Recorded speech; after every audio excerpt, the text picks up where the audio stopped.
What's up, ego hackers? This is 8 Rules for Love on the CS Joseph podcast. I'm your host, CS Joseph.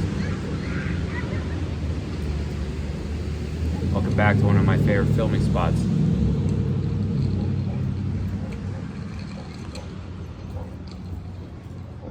INFJs. 8 Rules for Loving INFJs. Can I just say that I love INFJs? I love them a lot. They don't always seem to love me, though. But I really do love them. They're my companion type, after all. The companion relationship, also known as the pedagogue relationship. Highest sexual compatibility with my type, the ENTP. And, it's fantastic. Every time I've been with an INFJ, it's always been pretty good, great experience, memorable. Except what isn't memorable is their knack for being depressed AF. That's not memorable. That's the problem. I'm gonna take this off a little bit. Might be a little bit easier to hear me. I'm gonna take that off.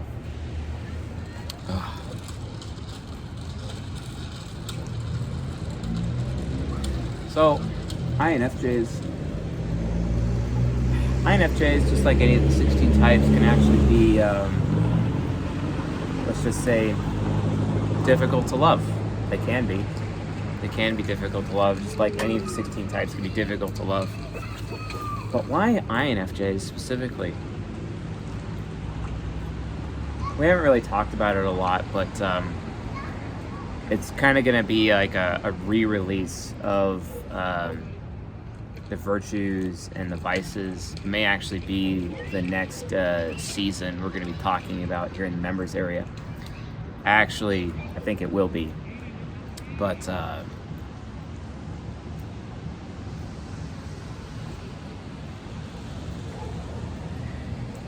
the deadly sins, and the deadly sins in some ways can make people not very lovable, and in other ways can make them very lovable when it comes to sexual relationships.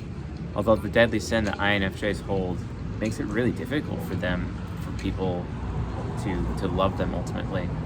It's not really as big of a deal like for men though, but it is a big deal for women.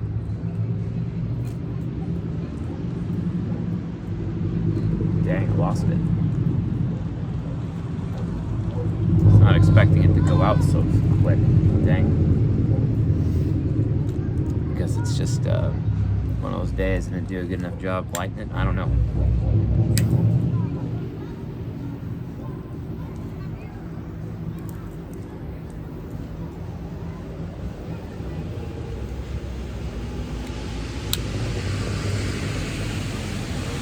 Ooh, that's intense. A little too much there. Try to keep it going this time, so I don't have to keep relighting. Try not to burn myself in the process too. That might be effective. That might work. So,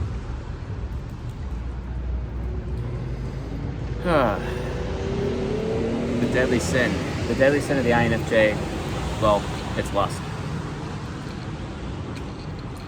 And let's be honest.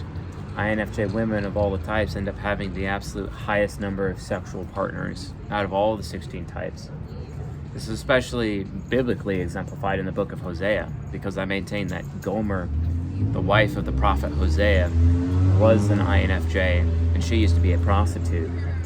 And she felt so bad about herself because of her FI critic. Like, she never actually believed that she was worth being considered or labeled marriage material. So she had never really actually invested very much in that direction. And even during the story in the book of Hosea, she gives up on herself with her FI critic and ends up leaving her husband, who is the man of God, who is the zenith of society itself, basically. He is the top dog in society because he is the prophet of God. And as the prophet of God, he had a lot of opportunities, etc. But then God came up to him and said, hey, you need to go take up some whore wife, because right now my woman is being a whore. And that's the thing about God and his prophets. He always has his prophets suffer in the same way that he suffers, because through that shared pain, that's how these prophets can actually have their relationship with God and suffer in the same way, basically. So that's all it really was, a shared suffering. And that's really important, having that shared suffering, basically. And a lot of people just don't really realize that's kind of how prophets work. If you ever hear someone claim to be a prophet, check their suffering, because if they're not suffering, they're not a prophet. That's how you know.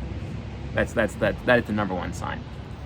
If they are in pain, if they are suffering, then it's more likely that they are a prophet. But if they're like Jesse Delacus, or I don't know, Paul Crouch, or Kenneth Copeland, or T.D. Jakes, or Creflo Dollar, if they're any of those people, they ain't no prophet. They're just frauds. I want to pay attention to that. It's really important. So, the prophet, Hosea, ends up taking up his INFJ whore of a wife named Gomer, the INFJ. And this, in my opinion, is the greatest love story in the Bible. It's Hosea, he's an NTP, he's the prophet, he's got his whore wife, he has children with her. But somewhere along the way, she starts having doubts that the prophet of God would actually loves her. She's like, I'm not worth it, F this. So then she leaves. She leaves him, and she sells herself back to her pimp and starts hoeing again. Goes back to her Johns, and that's like, this is what my life's all about. I'm not worth the prophet of God. I'm not worth being a mother. I'm not worth anything. I'm just a skank. I'm just trash, basically. And Gomer ends up having this attitude, and it causes her to leave her NTP husband, the prophet. Well, the prophet ends up working really hard for an entire year, and he takes an entire year's worth wages and goes to her pimp, and they're kind of like slave owners in those days, and he buys his INFJ whore of a wife back from her pimp. Literally buys her back. And I'm just astounded by this. Literally buys her back. You know, this is one of the areas that I completely disagree with the red pill community, because the red pill community is constantly downplaying masculine idealism, or also the male capacity for love, because men are the true romantic. Women are built to receive love. Women don't really show love like men do. This is why technically it's also true that no one woman could actually satisfy one man completely by herself. It's technically impossible. It's not biologically possible. And this is one of the psychological reasons as to why it's not possible. But, you know, who can accept that, right? Who actually can? Not very many people. It's one of the most frustrating things about it, if you ask me. So, the prophet gets his year's wages, he buys her back, and he goes to her and he tells her, like, listen, you know, you're my wife, you're gonna stay here, you're gonna be my wife, you're gonna act like my wife, you're not gonna be a hoe anymore, you're not gonna be whoring around, you're just going to have to plain accept that I love you, and that's it. You know, it's kind of interesting about that, because I think it's like Ephesians chapter 5 or something like that, or maybe it's 1 Corinthians chapter 13 in the New Testament. And Paul's like, the Apostle Paul. And I'm not a fan of the Apostle Paul, don't get me wrong. I'm really not a fan of him. Don't really like the guy that much. I think he's a ENTJ serial killer.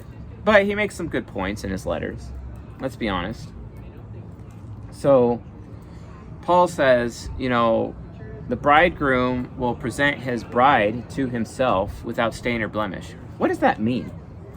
It basically means the bridegroom is forgiving the woman who's going to become his wife for being a total hoe, being hypergamous, and having a dualistic, pluralistic sexual strategy, where at certain times of a woman's life she values alpha seed, and at other times of her life she values beta need. This is why we have the male burden of performance, so men learn how to produce both simultaneously for their women in their lives, basically. And a lot of people deny that this is a thing, and I don't know why. People think that, telling a woman that she's hypergamous is sexist or misogynistic, when in reality it's actually just allowing her to be who she is. That's what I just don't understand about people and their bullshit criticisms, especially of me.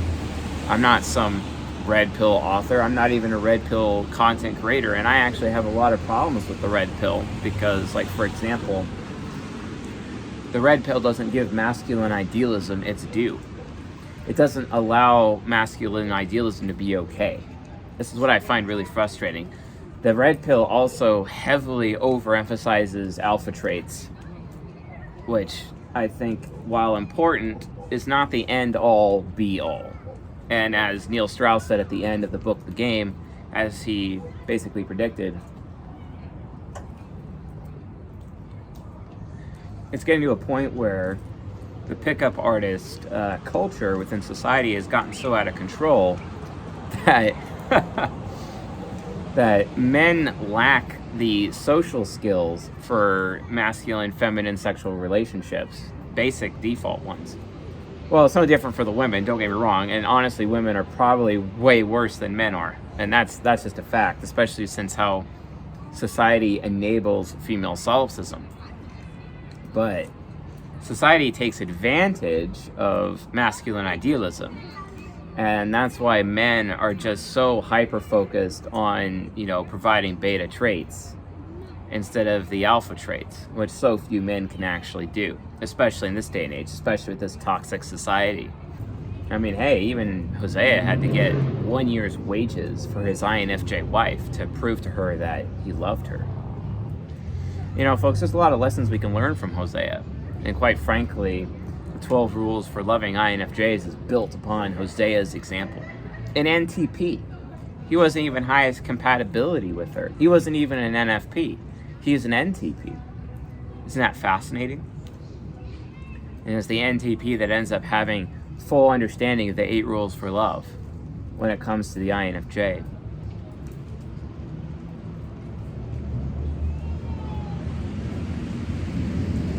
I love INFJs. The INFJ men in my life, I'm really happy they're there. One of them destroyed all of my ego investments before eventually becoming sexually attracted to me and tried to get me to have a sexual relationship with him, and I said no. But at least he saved my life. He saved me from myself. He saved me from my evil and wrong, incorrect, and accurate ego investments. I'm so thankful for him. I also appreciate the other INFJ men in my life that have been ride or die. I also appreciate the INFJ men in my life who have betrayed me, even, because those betrayals led to valuable lessons. Although I hope I'm not betrayed in the future. Even some INFJs closest to me have always told me to my face, Chase, I can't guarantee that I won't betray you. But at least, I can respect that because they're honest about it.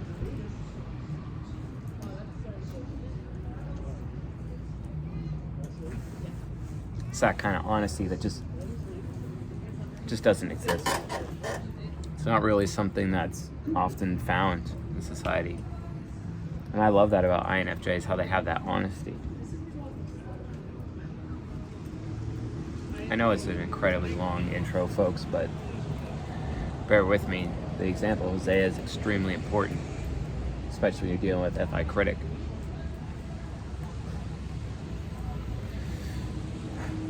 So, what is the first rule? The first rule applies to NI Hero.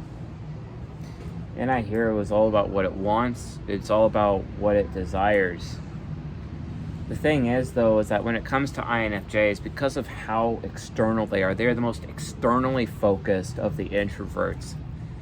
They literally want anything and everything. They literally want everything.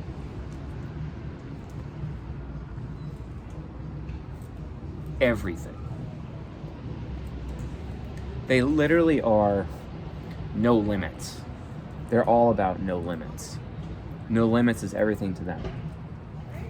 And when it comes to having a sexual relationship or loving an INFJ, that is effectively rule number 1. No limits. Do not limit them in any way, shape, or form. You know, with INFJs, it's more about giving them space to make decisions and whatnot.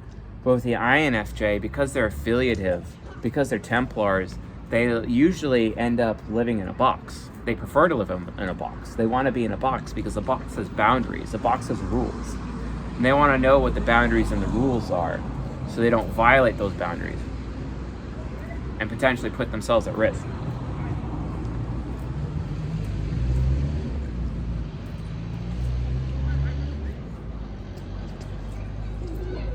They don't want that risk at all.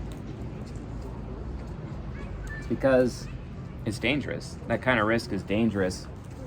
And that risk can lead to a lot of problems. No limits. But here's the thing, though. They put themselves in a box. But when it comes to their relationship, while they want to understand what your boundaries and your expectations are,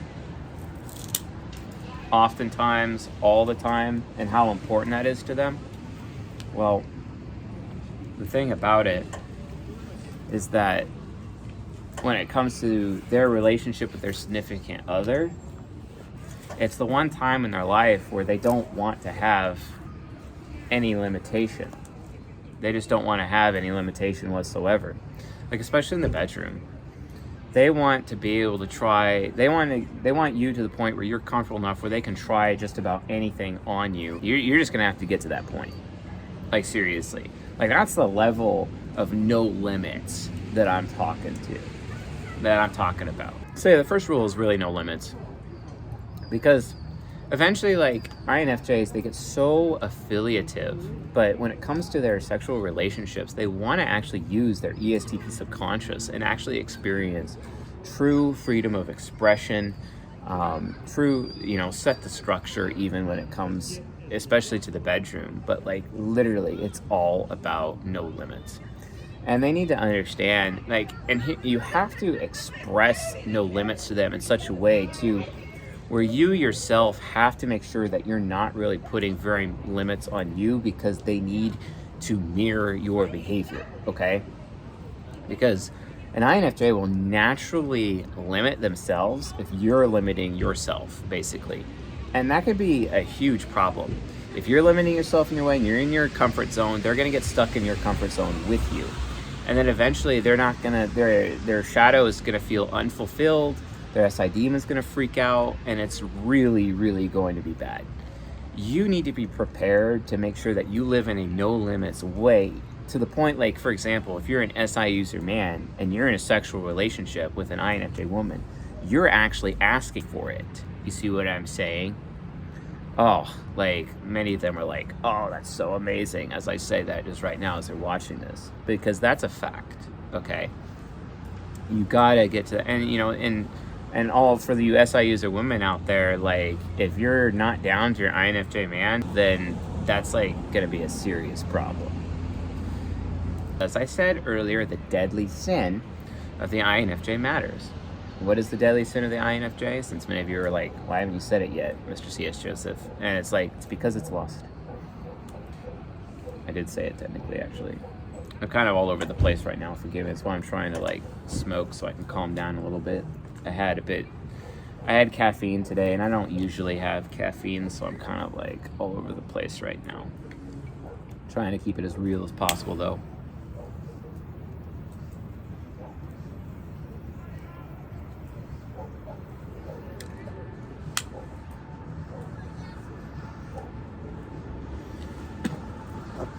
So yeah, No limits. And don't limit yourself, because if you limit yourself, eventually you're going to bring them limits. And it's not like the INFJ is going to complain. It's just, if you want to have the absolute best possible relationship where you can absolutely show the most love to your INFJ, you need to indulge their deadly sin of lust. You need to indulge their need for no limits. An INFJ may say they want no limits, or they may even say that they're okay with limits. They're affiliative. They're more likely to say that they're okay with it.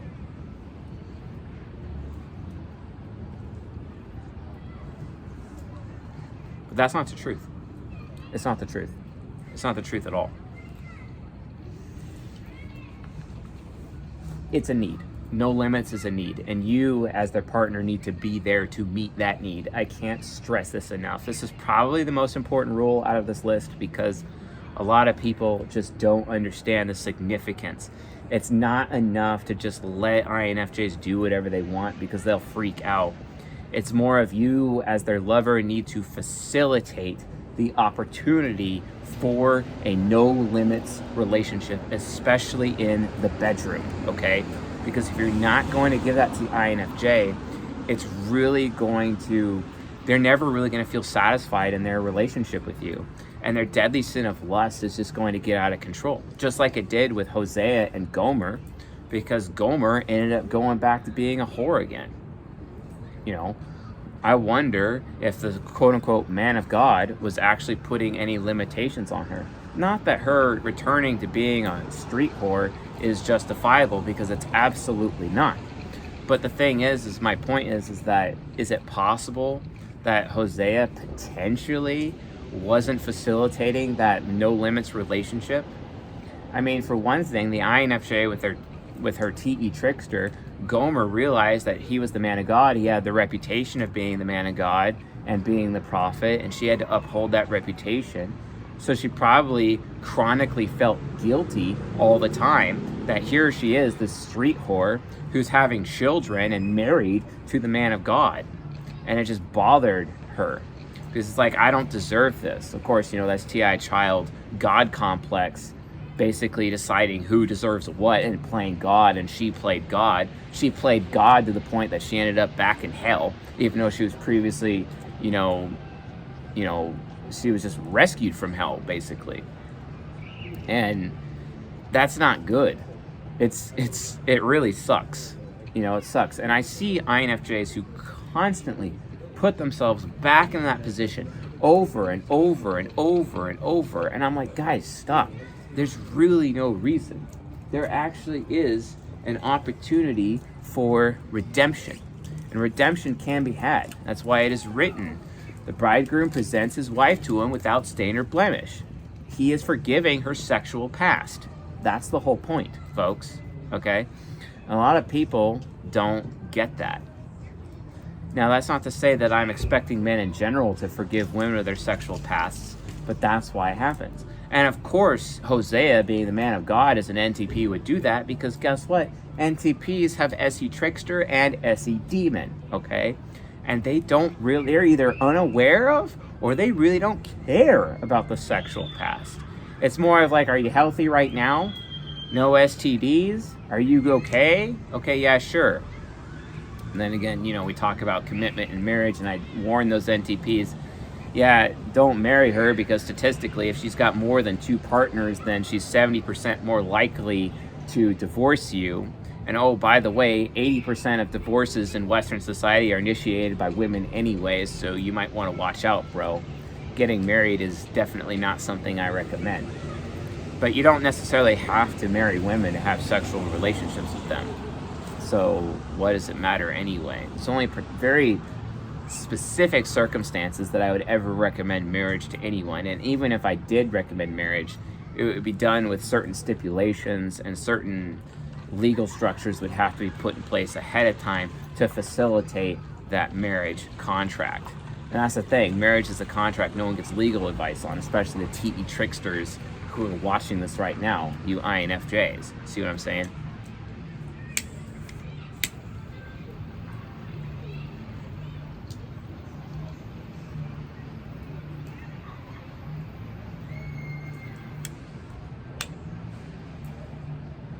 I think I got it that time. I haven't smoked in a while, so.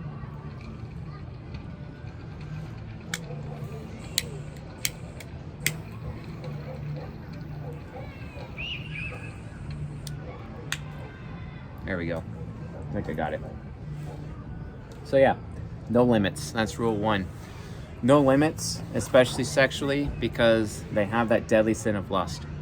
And having the deadly sin of lust can be a very good thing. I'm not like saying it's necessarily a bad thing. Having a deadly sin of lust can be very good for an INFJ, because that means that they take their sexual prowess very seriously.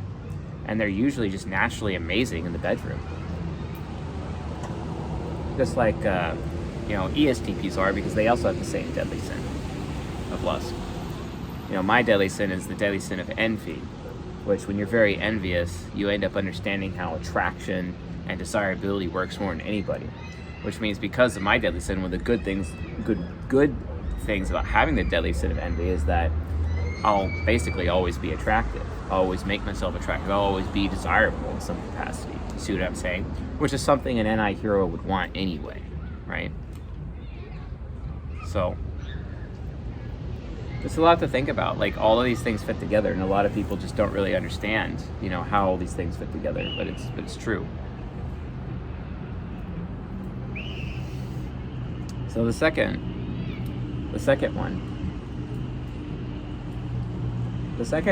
rule is provide acceptance to your INFJ, but not just any kind of acceptance.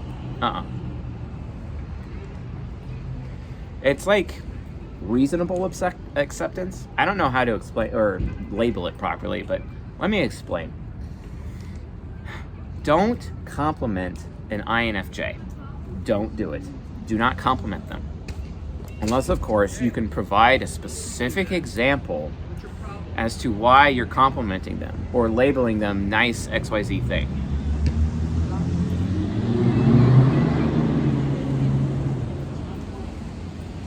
If you could do that, then compliment away. Problem is that INFJs almost always by default assume you're trying to take advantage of them or you're trying to manipulate them when you compliment them. So yeah, absolutely compliment them. Yeah, absolutely accept them. But if you're not able to provide a reason right then and there as to why you're accepting them, or as to why you're complimenting them, or as to why you're doing them a favor, then they're automatically going to assume they're taking advantage of them. They're automatically going to assume you're out to get them. They automatically assume you're just going to betray them. Or the worst part, they're going to automatically assume that you are setting them up for failure. Oh, that's the worst one. I hate that. I hate that. Oh God, INFJs also fall in love so quickly. They fall in love the fastest of all of the types. Oh, because don't forget that NI hero just wants everything. They just already behave in this no limits behavior, especially that deadly sin of lust, and that's why they end up just having sexual relations with so many people in their life, to the point of having the highest body count out of all of the types. So that's the thing. You always got to be aware of that, really. You got to be aware of that. But yeah, you got to give them acceptance. You really got to give them acceptance. But the problem is that acceptance, it's not enough to just default get it, because like they're walking anti-flattery detectors. They have this flattery radar, and if they will assume that you're just flattering them. They hate flattery. Flattery is evil to them. They will have nothing to do with it. So if you can't provide concrete examples or concrete reasons as to why you're, quote, flattering them at the moment, they're not going to ever think that it's true acceptance. So I guess it's not really so much reasonable acceptance as much as it is true acceptance, accurate acceptance. That's what their FE parent is looking for. That's what their FE parent needs. That's what it wants. That's why it is the second rule. Provide that to them. Give them that acceptance, but it has to be true, real acceptance, based on facts, based on good experiences that you've had, based on specific examples that you can provide your partner, that you can provide your lover right there. Specific examples as to why you believe they're amazing. And you have to provide specific examples, things that they've already done. Otherwise, they're just not going to believe it. They're just going to be like, oh, you're flattering me. Oh, you're going to take advantage of me. Oh, you're setting me up for failure. And they just can't deal with it because of that internal guilt. And sometimes you'll even pay them a compliment that you know that they deserve or something, or that you believe they deserve. Let's not play God with the word deserve, though. And you're there and you're giving it to them. And that's important, too. But the difference is, though, is that even sometimes they get so stubborn, they're still not going to listen to you. They're not going to accept it. And that could be a serious problem, a big one. And you're not going to so what you're going to have to do is you're going to have to keep going. You're going to have to keep providing additional examples and provide additional labels. And you just don't stop. You don't stop until they stop. You shower them with acceptance. You shove that acceptance down their throats to the point where they know beyond no doubt that you're being honest with them, that you really do care about them, that you really value them, that you are making them a priority over everyone else. Only real and true acceptance will work. Anything short of that, then they'll abandon you. It's funny. INFJs, they're so afraid of abandonment and they expect everyone to stick around and be consistent, but they themselves aren't. They're like the least out of everybody, and it's so frustrating, especially with that deadly sin of lust, where it's like, oh, I'm a woman, I'm hypergamous, oh, I'm just going to go bang this other person over here. And they always do their TE trickster to rationalize why it's okay for them to bang this other guy. You know, even if you're on a break or whatever. But men have a similar problem because they'll just rationalize it with their polygyny. They'll just keep rationalizing and rationalizing and rationalizing. Because they want it all. Every INFJ with their ENFP shadow, they want it all. No limits, folks. No limits. Not that any INFJ would ever openly admit that, but they want it all, folks. They want it all. They want to be that high roller. And it's so funny. Every time they start behaving like a high roller, especially at the casino, that's when they lose their ass. And they take everyone else down with them. Mark my words.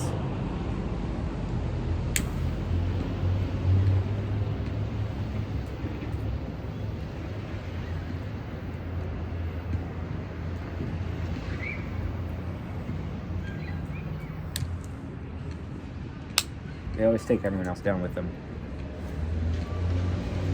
That's sad. So yeah, no limits, real and true acceptance. Rule number 3. This one's kind of obvious, but you got to deal with TI child.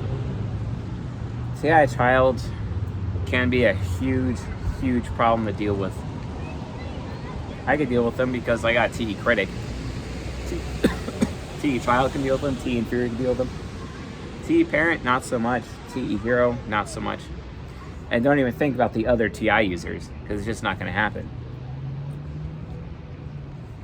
But what does TI child need? Let me tell you a story. I was in a sexual relationship with this woman named Scarlett, but that wasn't her real name. She actually changed her name because she hated her real name. Her real name was Cassandra. She hated being called Cassandra, because Cassandra was the name of the prophet that nobody listened to, according to legend. And her TI child felt so not listened to her whole life. She thought, because TE Trickster conflated it with the totem that is her name, maybe it's because I'm named Cassandra, that's why no one listens to me. And it caused this huge pain for her. A huge pain in her life. So she changed her name. Not that it helped, because believe me, it didn't help. But with TI child, the rule 3 is for TI child, what to do for TI child is always listen and actively listen. It has to be active listening. Always actively listen to your INFJ, even if you believe they're wrong. That's really hard. That's really hard for some people. You don't want to shut it down. You really don't. Don't shut down their child. Don't ever dismiss them. Never dismiss an INFJ. Never dismiss them. Dismissing them is like, not only will they think that you're being disloyal, but they'll also be like, well, what the hell am I here even contributing to you or helping you for? Even though, let's be honest, TI child is not the most helpful thing in the world. It really isn't. It thinks it is, but it isn't. But it has that raw logic, so it has some use, it has some value, and a lot of value. I'm not saying it's not like valueless or nothing, but the thing is, though, is that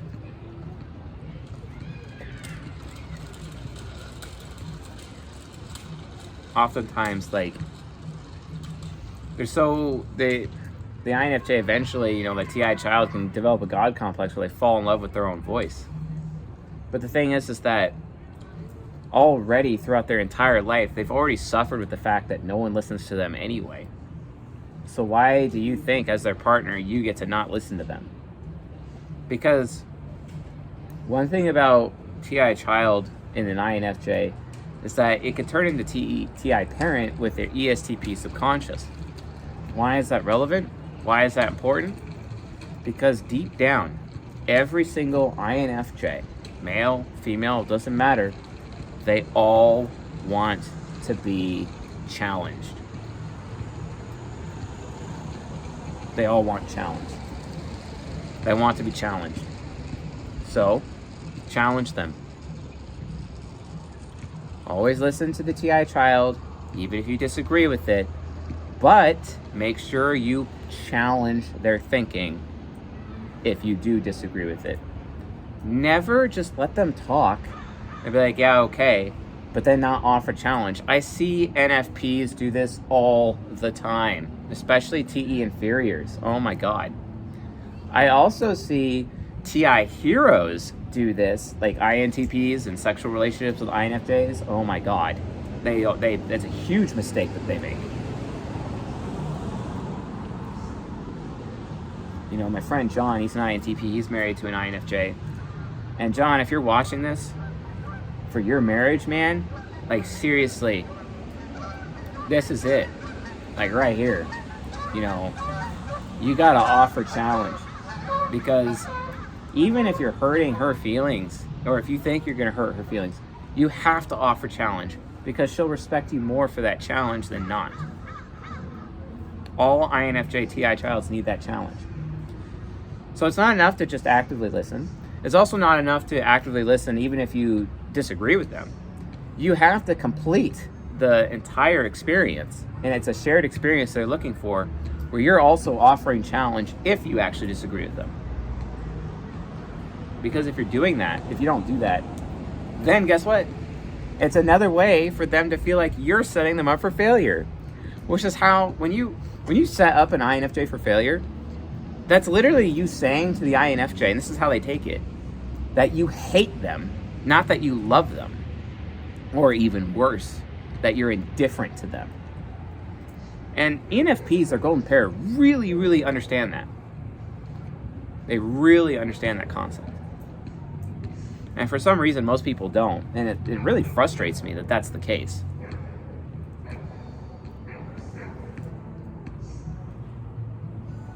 Really frustrates me. I love INFJs. I love being in relationships with them. They're amazing lovers. They're always so precise, and they take care of my inferior function very well. It's fantastic. But they always just end up selling themselves short. And that's rule number 4. Rule number 4 for INTJs, which is also as inferior, is, never reject them. Always say yes or not yet. With INFJs, it's a little bit different. They actually expect you to reject them. Because they already know they're not perfect, even though they're trying to be perfect. But deep down they know, because they have FI critic. So they kind of expect there to be some rejection within their relationship anyway, because their ESTP subconscious is just pragmatic about that fact. They know rejection will take place. So whereas an INFJ or an INTJ, rejection is extremely critical. They just can't deal with it. I rejected my INTJ ex Andy. In my inbox right now, there's like 7 emails from her. It's been 3 years since our last date. Last date was on Valentine's Day 3 years ago. And she still emails me. She still can't let go because that rejection was just so painful to her. You see what I'm saying? So painful. But to an INFJ, rejection absolutely hurts. And they are afraid of rejection, yes. And they have performance anxiety like INTJs do, yes. But the difference is that an INFJ accepts rejection as a part of life. And I've always respected them for that. So the rule that you would apply to INTJs does not necessarily actually apply to INFJs. It's a little bit different. What is it they want? What is it they're looking for? How can you show love to that SE inferior? I've already mentioned it in this episode. What is it? It's consistency. Being consistent. Even to the point of potentially even being predictable. It's consistency. They need consistency. They need someone around them that is like a rock. Someone who is immovable. They need the immovable object because they feel like the unstoppable force, even though the unstoppable force is more likely an NI parent, not necessarily an NI hero. But they need the immovable object. They need someone who is consistent. Consistent about them. What they really need, folks, is loyalty. Why? Think about it. If you have the lust, deadly sin, and you have the greatest potential of the 16 types to have the highest body count, the highest number of sexual partners out of all of the 16 types, out of all of the human race, don't you think that that person, because of how naturally disloyal they are, that in their partner, that they're in a sexual relationship, that their partner who is their significant other, their lover, don't you think that they would want consistency? Don't you think that they would want loyalty more than anything? Right? It's all about loyalty. You know, the INTJs, they're so afraid of rejection. Yeah, they want loyalty, but they are even more afraid of rejection. But the INFJ is a little bit different. Yeah, they can deal with rejection, and yeah, they're kind of afraid of rejection, but they don't want to be rejection. But what really bothers them is disloyalty. Really bothers them. It's like a different tint to SE inferior. They really, really, really want that consistency. To know that whenever they call you, that you're going to be there. To know that whenever they wake up, you're going to be there. To know that you're just going to be there for them. They just need someone to be there for them. It's all they've ever wanted. It's really all they've ever wanted is someone to be there for them. Because they have so many partners and they've been with so many people. But which of those people are still with them today? Which of those people still call them? Which of those people still write them? Which of those people still make them a priority? Which of those people stick around? That is the source of their greatest pain.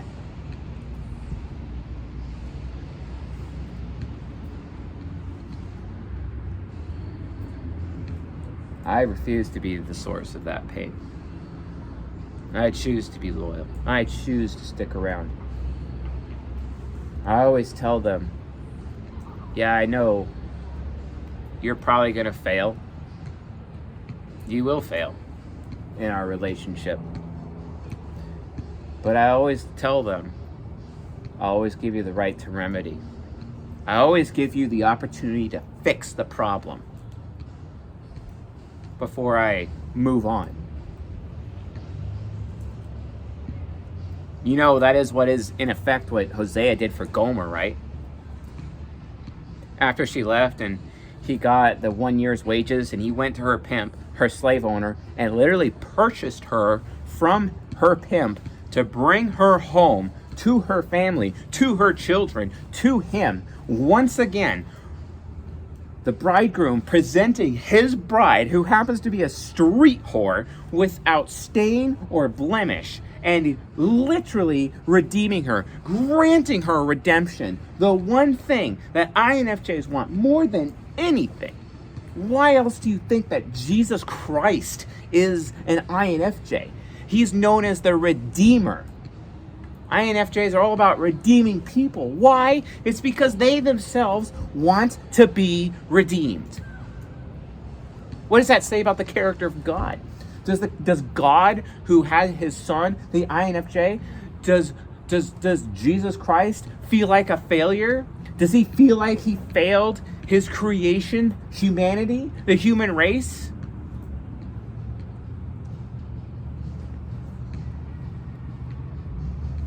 Maybe he does.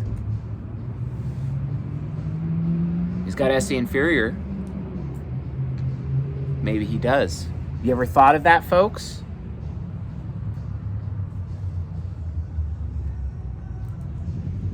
He just wants his woman to stick around. He wants his bride to stick around.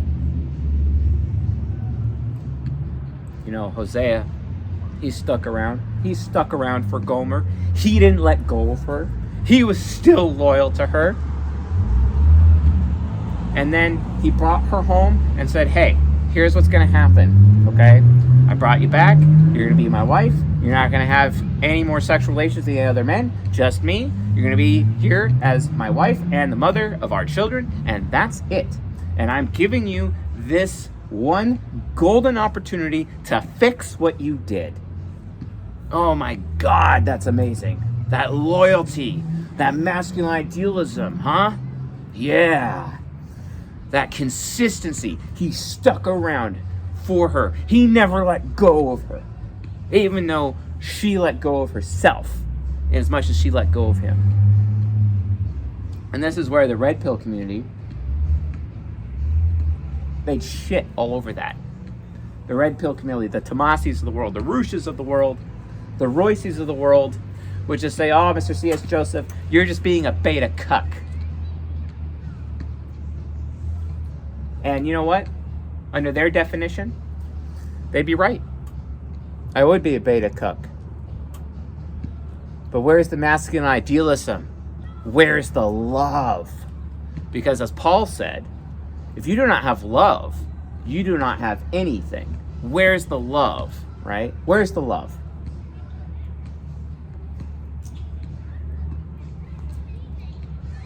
Where's the love? Where's the love, folks? Where is it? That's how you prove love to your INFJ, with concrete action. Unyielding. Even in the face of fear. Even in the face of betrayal. That's the truth. Now, I'm not saying all men should do this. I'm not saying that they should let go of their self-respect, obviously. And there's ways to get around that. But the reality of the situation is they just want loyalty. They need to know that you're going to stick around. They need to know that you're going to be there for them.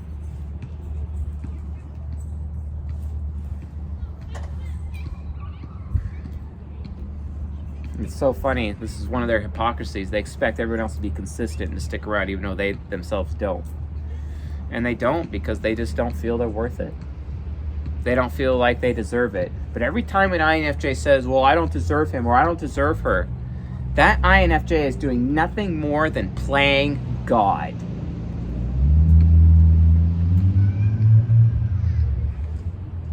Have you ever thought of that? Have you? Have you ever thought of that? You're just playing God.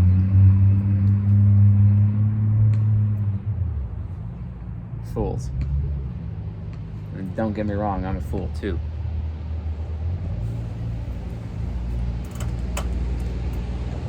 Stupid notifications.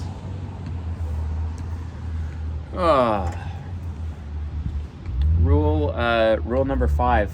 For INFJs, it was, always tell them what you're going to do before you do it. But with INFJs, it's more of like, if you actually want something, just tell them what it is.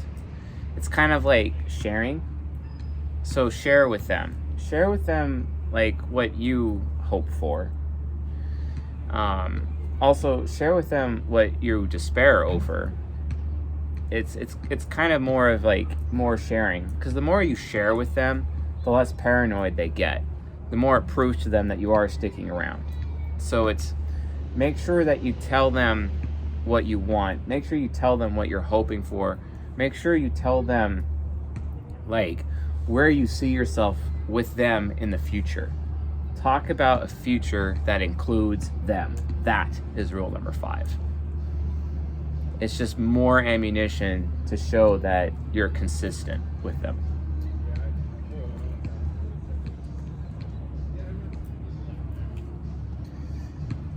Rule number 6.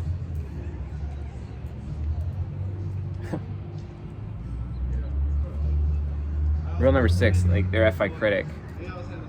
They oftentimes will downplay themselves. They will oftentimes self-deprecate. Don't enable the self-deprecation at all. Never enable an INFJ's self-deprecation, ever. Instead, show them gratitude. Show them that you appreciate them and why, so that they stop self-deprecating. Be that person that remembers why they are valuable to you, and then share that with them so that they stop valuing themselves less. Also, very few times in their life they'll actually start to really care about certain principles. Try them out. Be willing to try out those principles. Be willing to try out some of their values and their value system and see if it works out. As an aspect of you challenging their TI child, but you kind of want to provide challenge in this area too by testing their morality. It's super important that you do this. Very important. Rule 7. And I know I'm kind of going over these rules a little bit quick, but rule 7 is going to be a little bit of a long one here. It's really important. They have TE Trickster. Rule 7. You have to make sure you are protecting your INFJ from stupid people, corrupt people, bad people. You yourself need to become your INFJ's filter and filter out people, filter out articles, filter out media, filter out books, filter out podcasts, filter out the television. Turn the television off, okay? Turn the movies off, turn off the Netflix, turn off all that crap. Turn it off. Out of all the 16 types, there is no one so much more easily manipulated, controlled, mind controlled, encouraged, or what have you, or influenced. INFJs are so easy to influence. Out of all the 16 types, you have to protect them from influence, external influence. And the only person that should be influencing them is you and nobody else. You have to do that. You have to do that for them. Influence. Recognize that they are weak from influence. And you need to identify all the sources of influence in their life. And if they are challenging your relationship, the safety of your relationship, or your ability to be consistent, guess what? Get that influence away from them. Replace it with healthy influences. Rule number 7, manage their influences. What is influencing them? And be the number one source of influence on them in their life. I can't stress that enough. Because INFJs have this problem where they will listen to just about anyone and everyone. Oh, everyone is valuable, right? Everyone could be important. Any voice is important because I want my voice to be important. And if my voice is important, if it's ever going to be important, if I'm ever going to be an authority, I need to learn how to listen. So I'm going to listen to everybody in hopes that one day I will gain the recognition to become an authority to become an influencer myself. Wrong. That's wrong. You don't just go out in life and listen to everyone. That's foolish. Where's the wisdom in that? This is why TE Critic exists in the companion relationship between ENTP and INFJ. That's a fact. Don't let that happen. Don't let that happen to your INFJ. You have to protect them from influencers and influence constantly. And you have to make sure that you don't just allow anyone to start speaking in their life, especially their immediate family. Oh my goodness. You have to go out of your way to prevent that from happening.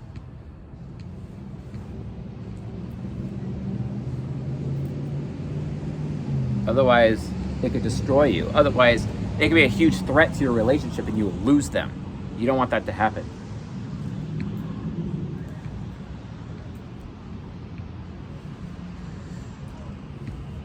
Rule number 8. You have to make sure that you are pushing your INFJ. You have to push them. Push them. Sometimes they'll react negatively. You have to push them. Push them into action. Just like INTJs who are so in love with taking shortcuts.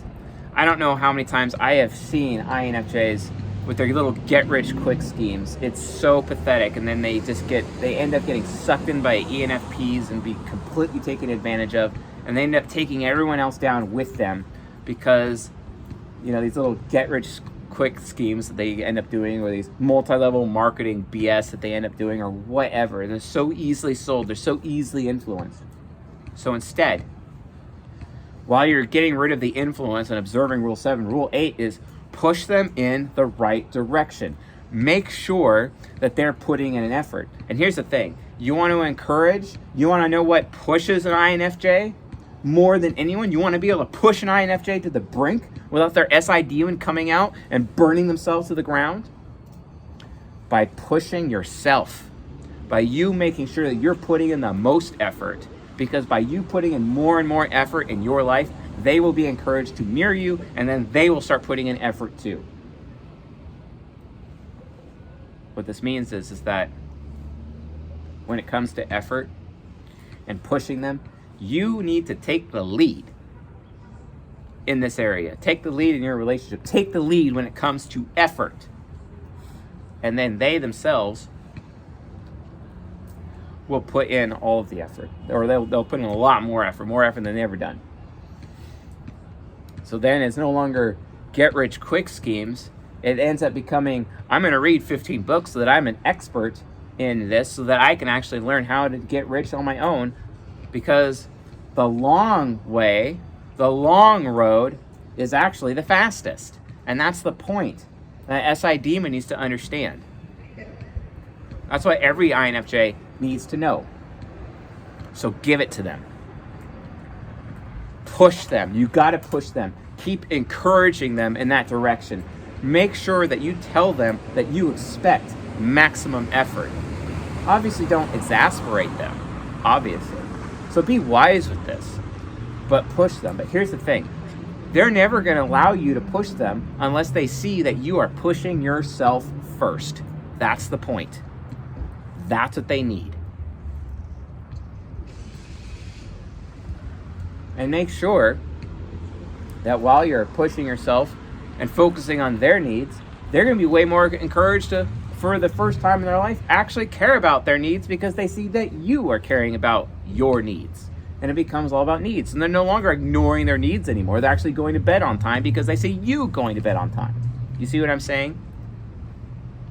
That's why INFJs, especially as adults, they should never sleep alone. Ever. And I feel so bad, and I feel so sorry for those INFJs out there who are watching this, who are sleeping alone.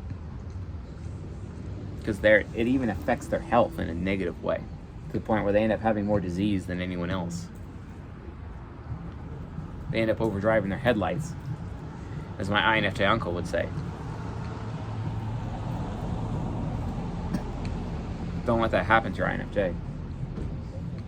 You take care of your INFJ. You help them meet their needs by pushing them. And you push them the most by pushing yourself. For example, let's say you're married to an INFJ and he's obese. Let's say that he's an INFJ man, but he's obese, and you want him to be more attractive. So what you need to do? You need to go to the gym. You need to start reading fitness books. You need to start counting your calories. You need to start understanding organic, non-GMO food. And they see you putting in all this effort, and all of a sudden, they're like, oh crap, I need to, she's getting ahead of me there. I need to catch up. I need to go beyond her. And then they will. And it becomes like this race. And it's a race to excellence. You want your INFJ to be excellent? Begin the path, the journey to excellence yourself. And not only will they meet you there, they will pass you, surpass you, and eventually they'll lap you. And then you have something amazing on your hands. Imagine your partner going all the way like that. Wouldn't that be incredible? That'd be absolutely incredible. That is effectively what Hosea did for Gomer. He never gave up. He's like, you're my wife. I love you. I chose you. I'm loyal to you. And he proved it with concrete action. 1 year's wages. And he gave her the opportunity to fix what she did. And then once again, even a second time, he presented her to himself without stain or blemish. And he still forgave her anyway. That's the kind of redemption that can be there for you INFJs in relationships. That's the kind of redemption that you, lovers of INFJs, need to be prepared to give to them. Something that they don't get from anybody else, anywhere else in their whole life.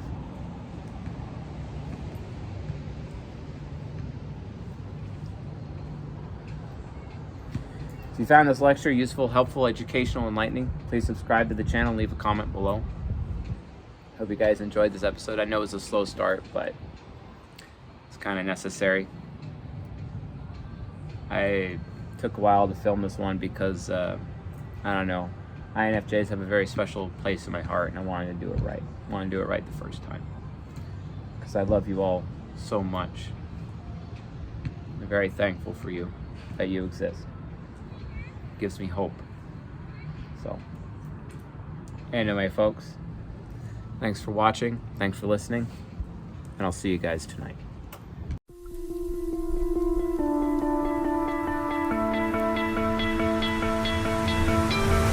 You stole my heart of gold after my silver soul.